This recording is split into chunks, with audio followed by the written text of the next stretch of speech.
परमात्मने नमः। अथ त्रयोदश अध्यायः अवतरणिका। द्वादश अध्यायर आरंभरे अर्जुन पचारिथिले जे आपणकर सगुण साकारर उपासक एवं अव्यक्त अक्षरर निर्गुण निराकारर उपासकଙ୍କ ମଧ୍ୟରେ ଶ୍ରେଷ୍ଠ କିଏ? उत्तରରେ भगवान निजर उपासकଙ୍କୁ श्रेष्ठ ବୋଲି କହିଲେ ଏବଂ ତାପରେ କହିଲେ ଯେ अव्यक्त अक्षरर उपासकମାନେ ମଧ୍ୟ ମୋତେ ପ୍ରାପ୍ତ ହୁଅନ୍ତି, କିନ୍ତୁ ଦେହାଭିମାନ କାରଣରୁ ସେମାନଙ୍କୁ ଉପାସନାରେ ଅଧିକ କ୍ଲେଶ ହୁଏ। ଏପରି କହିସାରି ଭଗବାନ ବିସ୍ତାର ପୂର୍ବକ ସଗୁଣ ସାକାରର ଉପାସନା ବିଷୟରେ ସବିସ୍ତାର ବର୍ଣ୍ଣନା କଲେ। ବର୍ତ୍ତମାନ ଅବ୍ୟକ୍ତ ଅକ୍ଷରର ଉପାସନା ବିଷୟରେ ସବିସ୍ତାର ବର୍ଣ୍ଣନା କରିବା ପାଇଁ ଏବଂ ତାହାର ପ୍ରଧାନ ବାଧା ଦେହାଭିମାନ ରୂପକ ଦୋଷ ଦୂର କରିବା ପାଇଁ ଭଗବାନ ତ୍ରୟୋଦଶ ଅଧ୍ୟାୟର ବିଷୟ ଆରମ୍ଭ କରୁଛନ୍ତି। ସର୍ବପ୍ରଥମେ ଭଗବାନ କ୍ଷେତ୍ର ଓ କ୍ଷେତ୍ରଜ୍ଞ ସମ୍ବନ୍ଧୀୟ ବିବେକର ପ୍ରକରଣ ଆରମ୍ଭ କରୁଛନ୍ତି। ଶ୍ରୀ ଭଗବାନ ବାଚ ଇଦଂ ଶରୀରଂ କୌନ୍ତେୟ କ୍ଷେତ୍ରମିତ୍ୟଭିଧୀୟତେ ଏତଦ୍ଯୋ ବେଦି तं ପ୍ରାହୁଃ କ୍ଷେତ୍ରଜ୍ଞ ଇତି ତଦ୍ବିଦଃ। ଶ୍ରୀ ଭଗବାନ କହିଲେ, ହେ କୁନ୍ତୀପୁତ୍ର ଅର୍ଜୁନ, ଏହି ରୂପରେ ସୂଚିତ କରାଯାଉଥିବା ଶରୀରକୁ କ୍ଷେତ୍ର କୁହାଯାଏ ଏବଂ ଏହି କ୍ଷେତ୍ରକୁ ଯିଏ ଜାଣେ ତାହାକୁ ଜ୍ଞାନୀ ଲୋକେ କ୍ଷେତ୍ରଜ୍ଞ କହନ୍ତି। କ୍ଷେତ୍ରଜ୍ଞଂ ଚାପି ମାଂ ବିଧି ସର୍ବକ୍ଷେତ୍ରେଷୁ ଭାରତ କ୍ଷେତ୍ର କ୍ଷେତ୍ରଜ୍ଞ ଜ୍ଞାନଂ ଯତ ଜ୍ଞାନଂ ମତଂ ମମ। हे भरत वंशज अर्जुन, समस्त क्षेत्र तुमे मोते ही क्षेत्रज्ञ बोली जान एवं क्षेत्र क्षेत्रज्ञ विषयक ज्ञान ही मो मतरे ज्ञान। तत्क्षेत्रं यद् विकारी यतश्च यत् स च जो यत् प्रभावश्च तच्च मासेन मे शृणु। ସେହି କ୍ଷେତ୍ର ଯାହା ଯେପରି ଯେଉଁ ବିକାର ଯୁକ୍ତ ଏବଂ ଯାହାଠାରୁ ସୃଷ୍ଟି ହୋଇଛି ତଥା ସେହି କ୍ଷେତ୍ରଜ୍ଞ ମଧ୍ୟ ଯିଏ ଓ ଯେଉଁ ପ୍ରଭାବ ବିଶିଷ୍ଟ ସେସବୁ ମୋ ଠାରୁ ସଂକ୍ଷେପରେ ଶୁଣ। ଋଷିଭିଃ ବହୁଧା ଗୀତଂ ଛନ୍ଦୋର୍ବିବିଧୈଃ ପୃଥକ୍ ବ୍ରହ୍ମସୂତ୍ର ପदैଶ୍ଚୈବ ହେତୁର୍ମଭିର୍ବିନିଶ୍ଚିତୈଃ। ଏହି କ୍ଷେତ୍ର କ୍ଷେତ୍ରଜ୍ଞର ତତ୍ତ୍ୱ ଋଷିମାନଙ୍କ ଦ୍ୱାରା ବିସ୍ତୃତ ଭାବେ କୁହାଯାଇଛି ଓ ବେଦର ରଚାମାନଙ୍କ ଦ୍ୱାରା ବିବିଧ ପ୍ରକାରରେ ପୃଥକ ପୃଥକ ବର୍ଣ୍ଣିତ ହୋଇଛି ଏବଂ ଯୁକ୍ତିଯୁକ୍ତ ତଥା ନିର୍ଣ୍ଣିତ ବ୍ରହ୍ମସୂତ୍ରର ପଦମାନଙ୍କ ଦ୍ୱାରା ମଧ୍ୟ ବର୍ଣ୍ଣିତ ହୋଇଛି। ମହାଭୂତନ୍ୟହଙ୍କାରୋ ବୁଦ୍ଧିରବ୍ୟକ୍ତମେବ ଚ ଇନ୍ଦ୍ରିୟାଣି ଦଶୈକଞ୍ଚ ପଞ୍ଚତେନ୍ଦ୍ରିୟ ଗୋଚରାଃ। ମୂଳ ପ୍ରକୃତି ସମଷ୍ଟି ବୁଦ୍ଧି, ମହତତ୍ଵ ସମଷ୍ଟି ଅହଙ୍କାର, ପଞ୍ଚ ମହାଭୂତ, ଦଶ ଇନ୍ଦ୍ରିୟ ମନ ତଥା ପାଞ୍ଚ ଇନ୍ଦ୍ରିୟର ପାଞ୍ଚଟି ବିଷୟ, ଏହି 24ଟି ତତ୍ତ୍ୱରେ ଏ କ୍ଷେତ୍ର ଗଠିତ।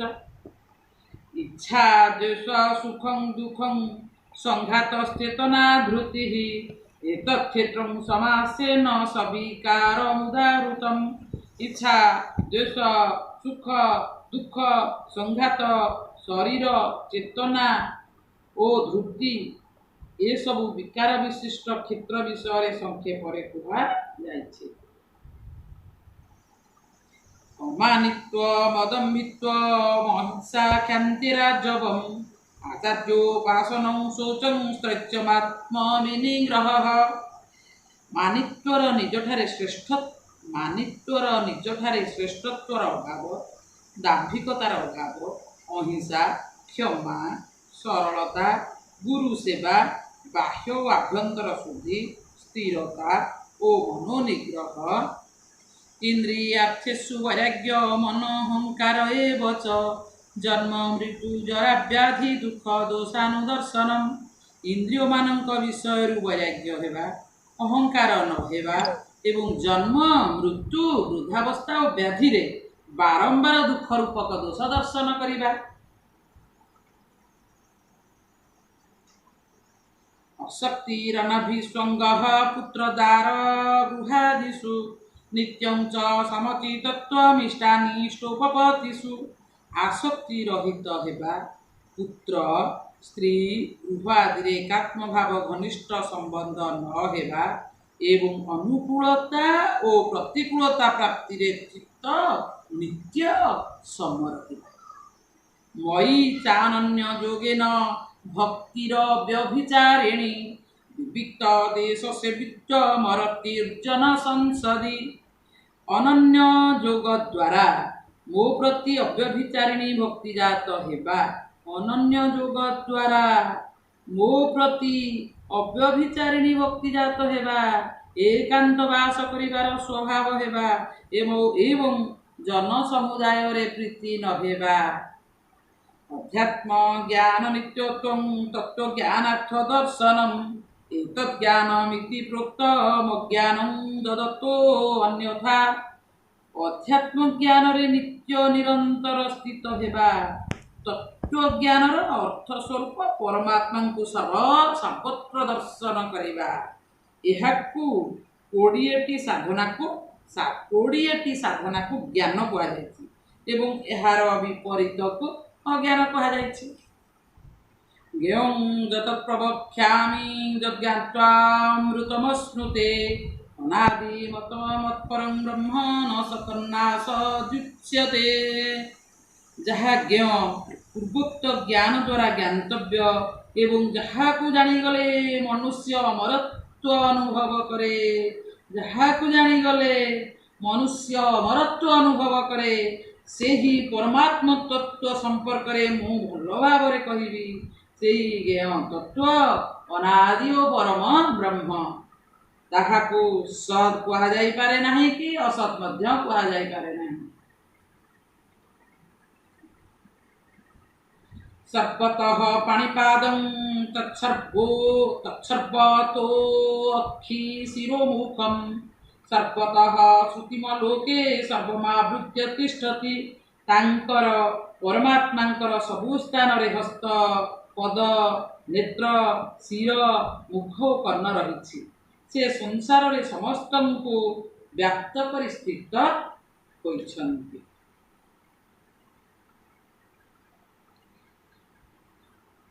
ସୃଷ୍ଟି ପୂର୍ବରୁ ମୁଁ ହିଁ ବିଦ୍ୟମାନ ଥିଲି, ମୋ ବ୍ୟତୀତ ଅନ୍ୟ କିଛି ବି ନଥିଲା ଏବଂ ସୃଷ୍ଟି ଉତ୍ପନ୍ନ ହେବା ପରେ ଏ ଯେଉଁ ସଂସାର ଦେଖାଯାଉଛି ତାହା ମଧ୍ୟ ମୁଁ। ସତ ଅସତ ଓ ସତ ଅସତରୁ ପରେ ଯାହା କିଛି କଳ୍ପନା କରାଯାଇପାରେ ତାହା ମଧ୍ୟ ମୁଁ। ସୃଷ୍ଟି ଛଡ଼ା ଅନ୍ୟ ଯାହା କିଛି ଅଛି ତାହା ମଧ୍ୟ ମୁଁ ଏବଂ ସୃଷ୍ଟି ନାଶ ହେବା ପରେ ଯାହା ଅବଶେଷ ରହେ ତାହା ମଧ୍ୟ ମୁଁ। ତାତ୍ପର୍ଯ୍ୟ ହେଲା ସତ୍ତା ହେଉଛି ଏକ, ଦ୍ୱନ୍ଦ୍ୱରେ ଭ୍ରମିତ ହୋଇଯିବାରୁ ତାହା ଅନୁଭୂତ, ଦ୍ୱନ୍ଦ୍ୱରେ ଭ୍ରମିତ ହୋଇଯିବାରୁ ତାହା ଅନୁଭୂତ ହୁଏ ନାହିଁ। ସର୍ବେନ୍ଦ୍ରିୟ ଗୁଣାଭାସଂ ସର୍ବେନ୍ଦ୍ରିୟ ବିବର୍ଜିତଂ ଅସକ୍ତଂ ସର୍ବଭୂତୈବ ନିର୍ଗୁଣଂ ଗୁଣଭୋକ୍ତୃ চ। ଭଗବାନ ଏଠି କହୁଛନ୍ତି ଚହୁଁ ଦିଶି ଆରତି, ଚହୁଁ ଦିଶି ପୂଜା, ଚହୁଁ ଦିଶି ରାମ ଉର ନାହିଁ ଦୂଜା। ଚାରିଆଡ଼େ ଆରତି, ଚାରିଆଡ଼େ ପୂଜା, ଚାରିଆଡ଼େ କେବଳ ରାମ ହିଁ ବିରାଜମାନ, ତାଙ୍କ ବ୍ୟତୀତ ସଂସାରରେ ଆଉ କିଛି ନାହିଁ। ସଂସାରୀ ବ୍ୟକ୍ତିକୁ ଯେପରି ବାହାରେ, ଭିତରେ, ତଳେ, ଉପରେ ସବୁ ଜାଗାରେ କେବଳ ସଂସାର ହିଁ ଦେଖାଯାଏ, ସଂସାର ଛଡ଼ା ଅନ୍ୟ କିଛି ଦେଖାଯାଏ ନାହିଁ, ସେହିପରି ପରମାତ୍ମାଙ୍କୁ ତତ୍ତ୍ୱତଃ ଜାଣୁଥିବା ବ୍ୟକ୍ତିକୁ ସର୍ବତ୍ର କେବଳ ପରମାତ୍ମା ହିଁ ଦୃଶ୍ୟ ହୁଅନ୍ତି। ସେହି ପରମାତ୍ମାଙ୍କର ହାତ ଓ ପାଦ ନଥିଲେ ମଧ୍ୟ ସେ ଗ୍ରହଣ କରିପାରନ୍ତି ତଥା ଦ୍ରୁତଗତିରେ ଚାଲିପାରନ୍ତି। ସେ ବିନା ନେତ୍ରରେ ଦେଖନ୍ତି ଓ କର୍ଣ୍ଣ ବିନା ସବୁ କିଛି ଶୁଣନ୍ତି। ବିନୁ ପଦ ଚଲଇସୁ ନଈ ବିନୁ କାନା, କର ବିନୁ କରମ କରଇ ବିଧି ନାନା। ଆନନ ରହିତ ସକଲ ରସ ଭୋଗୀ, ବିନୁ ବାନି ବକତା ବଡ଼ ବିନୁ ବାନି ବକତା ବଡ଼ ଯୋଗୀ। ତନ ବିନୁ ପରସ ନୟନ ବିନୁ ଦେଖା ଗ୍ରହଇ ଜ୍ଞାନ ବିନୁ ବାସ ଶେଷା। ସେ ପରମାତ୍ମା ସମସ୍ତ ଇନ୍ଦ୍ରିୟରୁ ରହିତ ଏବଂ ସମସ୍ତ ଇନ୍ଦ୍ରିୟ ବିଷୟର ପ୍ରକାଶକ।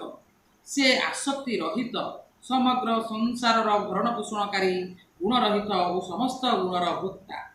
ବହିରନ୍ତଶ୍ଚ ଭୂତାନାମ୍ ଅଚରଂ ଚରମେବ ଚ ସୂକ୍ଷ୍ମ ତାତ୍ତ୍ୱଦବିଜ୍ଞେୟଂ ଦୂରସ୍ଥଂ ଚାନ୍ତିକେ ଚ ତତ୍। ସେହି ପରମାତ୍ମା ସମସ୍ତ ପ୍ରାଣୀଙ୍କର ବାହାରେ ଓ ଭିତରେ ପରିପୂର୍ଣ୍ଣ ଏବଂ ଚରାଚର ପ୍ରାଣୀଙ୍କ ରୂପରେ ମଧ୍ୟ ସେ ହିଁ ବିରାଜମାନ। ସେ ଅତ୍ୟନ୍ତ ଦୂରବର୍ତ୍ତୀ ଓ ଅତ୍ୟନ୍ତ ନିକଟବର୍ତ୍ତୀ ମଧ୍ୟ। ଅତ୍ୟନ୍ତ ସୂକ୍ଷ୍ମ ହୋଇଥିବାରୁ ସେ ଜାଣି ହେବାର ବିଷୟ ନୁହନ୍ତି। ଅବିଭକ୍ତଂ ଚ ଭୂତେଷୁ ବିଭକ୍ତମିବ ଚ ସ୍ଥିତଂ ଭୂତଭର୍ତ୍ତୃ ଚ ତଦ୍ଜ୍ଞେୟଂ ପ୍ରସିଷ୍ଣୁ ପ୍ରଭବିଷ୍ଣୁ ଚ। ସେହି ପରମାତ୍ମା ସ୍ୱୟଂ ଅବିଭକ୍ତ ହୋଇଥିଲେ ମଧ୍ୟ ସବୁ ପ୍ରାଣୀଙ୍କ ଠାରେ ବିଭକ୍ତ ପରି ସ୍ଥିତ ଏବଂ ସେହି ଜ୍ଞେୟ ପରମାତ୍ମା ହିଁ ସବୁ ପ୍ରାଣୀଙ୍କର ଉତ୍ପାଦକ, ପାଳକ, ସଂହାରକ। ଜ୍ୟୋତିଷାମପି ତଜ୍ଜ୍ୟୋତି ସମସଃ ପରମୁଚ୍ୟତେ ଜ୍ଞାନଂ ଜ୍ଞେୟଂ ଜ୍ଞାନଗମ୍ୟଂ ହୃଦି ସର୍ବସ୍ୟ ବିଷ୍ଟିସ୍ତମ୍। ସେହି ପରମାତ୍ମାଙ୍କୁ ସମସ୍ତ ଜ୍ୟୋତିର ଜ୍ୟୋତି ଏବଂ ଅଜ୍ଞାନରୁ ଅତ୍ୟନ୍ତ ପର କୁହାଯାଇଛି। ସେ ଜ୍ଞାନ ସ୍ୱରୂପ, ଜାଣିବାର ଯୋଗ୍ୟ, ଜ୍ଞାନ ଦ୍ୱାରା ପ୍ରାପ୍ତବ୍ୟ ଏବଂ ସମସ୍ତଙ୍କ ହୃଦୟରେ ବିରାଜିତ। ଇତି କ୍ଷେତ୍ରଂ ତଥା ଜ୍ଞାନଂ ଜ୍ଞେୟଂ ଚୋକ୍ତଂ ସମାସତଃ ମଦ୍ଭକ୍ତ ଏତଦ୍ବିଜ୍ଞାୟ ମଦ୍ଭାବାୟୋପପଦ୍ୟତେ। ଏହି ରୂପେ କ୍ଷେତ୍ର, ଜ୍ଞାନ ଓ ଜ୍ଞେୟ ବିଷୟରେ ସଂକ୍ଷେପରେ କୁହାଗଲା। ମୋର ଭକ୍ତ ଏହାକୁ ତତ୍ତ୍ୱ ସହକାରେ ଜାଣି ମୋର ଭାବକୁ ପ୍ରାପ୍ତ ହୁଏ। ପ୍ରକୃତିଂ ପୁରୁଷଂ ଚୈବ ବିଧ୍ୟନାଦି ଉଦ୍ଭାବପି ବିକାରାଂଶ୍ଚ ଗୁଣାଂଶ୍ଚୈବ ବିଧି ପ୍ରକୃତି ସମ୍ଭବାନ୍। କାର୍ଯ୍ୟକରଣ କର୍ତ୍ତୃତ୍ୱେ ହେତୁ ପ୍ରକୃତିରୁଚ୍ୟତେ ପୁରୁଷଃ ସୁଖ ଦୁଃଖାନାଂ ଭୋକ୍ତୃତ୍ୱେ ହେତୁରୁଚ୍ୟତେ। ପ୍ରକୃତି ଓ ପୁରୁଷ ଦୁହିଁଙ୍କୁ ତୁମେ ଅନାଦି ବୋଲି ଜାଣ ଏବଂ ସମସ୍ତ ବିକାର ଓ ଗୁଣ ମଧ୍ୟ ପ୍ରକୃତିରୁ ଉତ୍ପନ୍ନ ହୁଏ ବୋଲି ଜାଣ। କାର୍ଯ୍ୟ ଓ କରଣ ଦ୍ୱାରା ହେଉଥିବା କ୍ରିୟାଗୁଡ଼ିକୁ ଉତ୍ପନ୍ନ କରିବାରେ ପ୍ରକୃତିକୁ ହେତୁ କୁହାଯାଏ ଏବଂ ସୁଖ ଦୁଃଖ ଭୋଗିବାରେ ପୁରୁଷକୁ ହେତୁ କୁହାଯାଏ। ପୁରୁଷଃ ପ୍ରକୃତିସ୍ଥୋ ହି ଭୁଙ୍କ୍ତେ ପ୍ରକୃତିଜାନ୍ ଗୁଣାନ୍ କାରଣଂ ଗୁଣସଙ୍ଗସ୍ୟ ସତ୍ସଦ୍ୟୋନି ଜନ୍ମସୁ। ପ୍ରକୃତିସ୍ଥ ପୁରୁଷ ଜୀବ ହିଁ ପ୍ରକୃତିଜନିତ ଗୁଣଗୁଡ଼ିକର ଭୋକ୍ତା ହୁଏ ଏବଂ ଗୁଣଗୁଡ଼ିକର ସଙ୍ଗ ହିଁ ଏହାର ଉଚ୍ଚନୀଚ ଯୋନିରେ ଜନ୍ମ ନେବାରେ କାରଣ ହୁଏ। ଉପଦ୍ରଷ୍ଟାନୁମନ୍ତା ଚ ଭର୍ତ୍ତା ଭୋକ୍ତା ମହେଶ୍ୱରଃ ପରମାତ୍ମେତି ଚାପ୍ୟୁକ୍ତୋ ଦେହେऽସ୍ମିନ୍ ପୁରୁଷଃ ପରଃ। ଏହି ପୁରୁଷ ଶରୀର ସହିତ ସମ୍ବନ୍ଧ ରଖୁଥିବାରୁ ଉପଦ୍ରଷ୍ଟା ହୋଇଯାଏ ଏବଂ ତା ସହିତ ମିଳିତ ହୋଇ ସମ୍ମତି ଓ ଅନୁମତି ଦେଉଥିବାରୁ ଅନୁମନ୍ତା, ନିଜକୁ ତାହାର ଭରଣ ପୋଷଣ କରୁଥିବାରୁ ଭର୍ତ୍ତା, ତାର ସଙ୍ଗରୁ ସୁଖ ଦୁଃଖ ଭୋଗୁଥିବାରୁ ଭୋକ୍ତା ଓ ନିଜକୁ ତାହାର ସ୍ୱାମୀ ମନେ କରୁଥିବାରୁ ମହେଶ୍ୱର ହୋଇଯାଏ। କିନ୍ତୁ ସ୍ୱରୂପ ଦୃଷ୍ଟିରୁ ଏହି ପୁରୁଷକୁ ପରମାତ୍ମା କୁହାଯାଏ। ଦେହରେ ରହୁଥିଲେ ମଧ୍ୟ ଏହି ପୁରୁଷ ଦେହରୁ ପର, ସମ୍ବନ୍ଧ ରହିତ ଅଟେ। ଜ ଏବଂ ବେତି ପୁରୁଷଂ ପ୍ରକୃତିଂ ଚ ଗୁଣୈଃ ସହ ସର୍ବଥା ବର୍ତ୍ତମାନୋऽପି ନ ସ ଭୂୟୋ ଅଭିଜାୟତେ। ଏହି ରୂପେ ପୁରୁଷକୁ ଓ ଗୁଣ ସହିତ ପ୍ରକୃତିକୁ ଯେଉଁ ମନୁଷ୍ୟ ଭିନ୍ନ ଭିନ୍ନ ଜାଣେ, ସେ ସବୁ ପ୍ରକାର କାର୍ଯ୍ୟକଳାପ କରୁଥିଲେ ମଧ୍ୟ ଆଉ ଜନ୍ମ ଗ୍ରହଣ କରେ ନାହିଁ। ଏହି ଦୁଇଟି ମଧ୍ୟରେ ପ୍ରଭେଦ ପ୍ରେମରେ କିମ୍ବା ବୋଧରେ ଗୁଣ ସଙ୍ଗ ରହେ ନାହିଁ। ଏ ଦୁଇଟି ମଧ୍ୟରେ ପ୍ରଭେଦ ଏତିକି ଯେ ବୋଧରେ ଜନ୍ମ ମରଣରୁ ମୁକ୍ତି ହୁଏ, କିନ୍ତୁ ପ୍ରେମରେ ମୁକ୍ତି ହେବା ସଙ୍ଗେ ସଙ୍ଗେ ଭଗବାନଙ୍କ ସହିତ ଭିନ୍ନତା ମଧ୍ୟ ହୁଏ। ପୂର୍ବ ସକାଳେ ଭଗବାନ ପ୍ରକୃତି ଓ ପୁରୁଷକୁ ଯଥାର୍ଥ ଭାବେ ଜାଣିବା ହିଁ ଜନ୍ମ ରହିତ ହେବାର କାରଣ ବୋଲି କହିଲେ। ଏବେ ଜିଜ୍ଞାସା ହେଉଛି, ଜନ୍ମ ମରଣ ରହିତ ହେବାର ଅନ୍ୟ କୌଣସି ଉପାୟ ଅଛି କି? ଏଥିନେଇ ଏବେ 2ଟି ଶ୍ଲୋକରେ ଭଗବାନ 4ଟି ସାଧନାର ବର୍ଣ୍ଣନା କରୁଛନ୍ତି।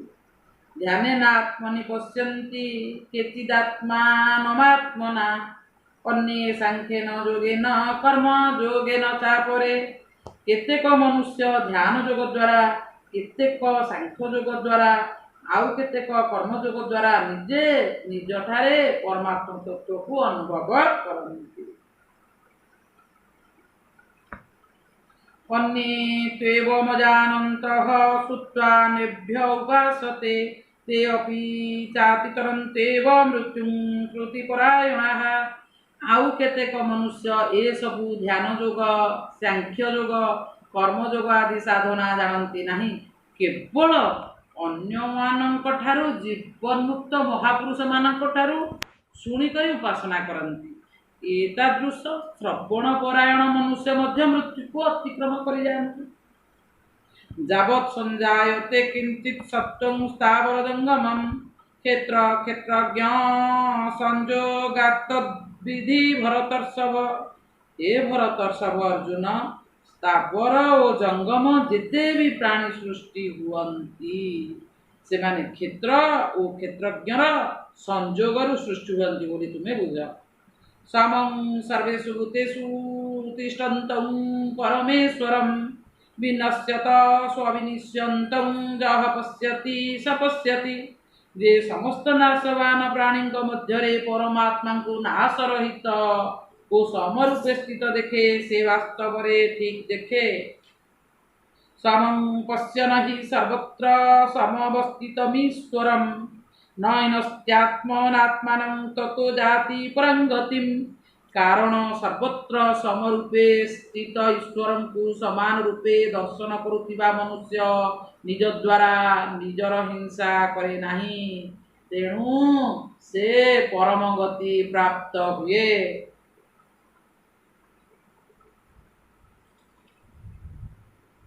ପ୍ରକୃତୈବ ଚ କର୍ମାଣି କ୍ରିୟମାଣାନି ସର୍ବଶଃ ଯଃ ପଶ୍ୟତି ତଥାତ୍ମାନମକର୍ତ୍ତାରଂ ସ ପଶ୍ୟତି। ଯେ ସମସ୍ତ କ୍ରିୟାକୁ ସର୍ବତୋଭାବେ ପ୍ରକୃତି ଦ୍ୱାରା କରାଯାଉଥିବାର ଦେଖେ ଏବଂ ନିଜକୁ ଅକର୍ତ୍ତା ଦେଖେ, ଅନୁଭବ କରେ, ସେ ଯଥାର୍ଥ ଦେଖେ। ଯଦା ଭୂତ ପୃଥଗ୍ଭାବମେକସ୍ତମନୁପଶ୍ୟତି ତତେବ ଚ ବିସ୍ତାରଂ ବ୍ରହ୍ମ ସମ୍ପଦ୍ୟତେ ତଦା। ସାଧକ ଯେତେବେଳେ ପ୍ରାଣୀମାନଙ୍କର ଭିନ୍ନ ଭିନ୍ନ ଭାବକୁ ଏକମାତ୍ର ପ୍ରକୃତିରେ ସ୍ଥିତ ଦେଖେ ଏବଂ ସେହି ପ୍ରକୃତି ଠାରୁ ସେ ସବୁର ବିସ୍ତାର ଦେଖେ, ସେତେବେଳେ ସେ ବ୍ରହ୍ମଙ୍କୁ ପ୍ରାପ୍ତ ହୁଏ। ଅନାଦିତ୍ୱା ନିର୍ଗୁଣତ୍ୱାତ୍ ପରମାତ୍ମାୟମବ୍ୟୟଃ ଶରୀରସ୍ତୋऽପି କୌନ୍ତେୟ ନ କରୋତି ନ ଲିପ୍ୟତେ। ହେ କୁନ୍ତୀ ନନ୍ଦନ, ଏହି ପୁରୁଷ ସ୍ୱୟଂ ଅନାଦି ଓ ଗୁଣରହିତ ହୋଇଥିବାରୁ ଅବିନାଶୀ ପରମାତ୍ମାଙ୍କର ସ୍ୱରୂପ ଅଟେ। ଶରୀରରେ ରହୁଥିଲେ ମଧ୍ୟ ଏ କିଛି କରେ ନାହିଁ କି ଲିପ୍ତ ହୁଏ ନାହିଁ।